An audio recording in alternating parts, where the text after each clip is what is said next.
Я вот являюсь членом Совета по делам национальности при правительстве Москвы, и мы много проводим мероприятий на уровне правительства Москвы, где вопросы поддержки мигрантам, выходцам из других бывших союзных республик стоит на первом месте.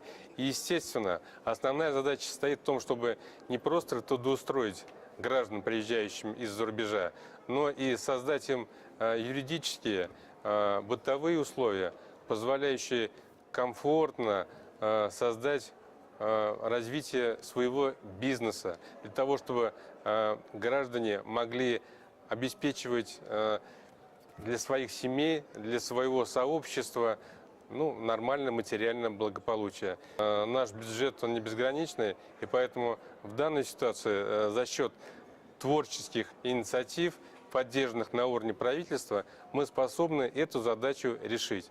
И, естественно, вот сегодня я увидел, что благодаря Общероссийскому кыргызскому конгрессу происходят вот эти события, наверное, самые-самые актуальные для Москвы.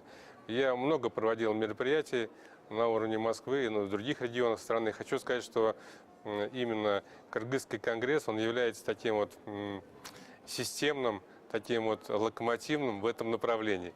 Я думаю, что мы должны эту идею поддержать и на уровне правительства создать такую площадку, да, обеспечивающую не только поддержку предпринимателей выходца из Кыргызстана, но и для представителей других республик. Потому что мы прекрасно знаем, что Россия, она богата своим многонациональным сообществом.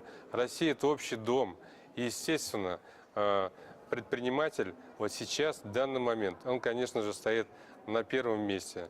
Потому что не будет предпринимателя, не будет экономики, не будет формироваться бюджет. Соответственно, для нас, для России является эта задача поддержки предпринимателя самое главное. И Кыргызский конгресс здесь стоит, будем так говорить, локомотивом вот этого направления.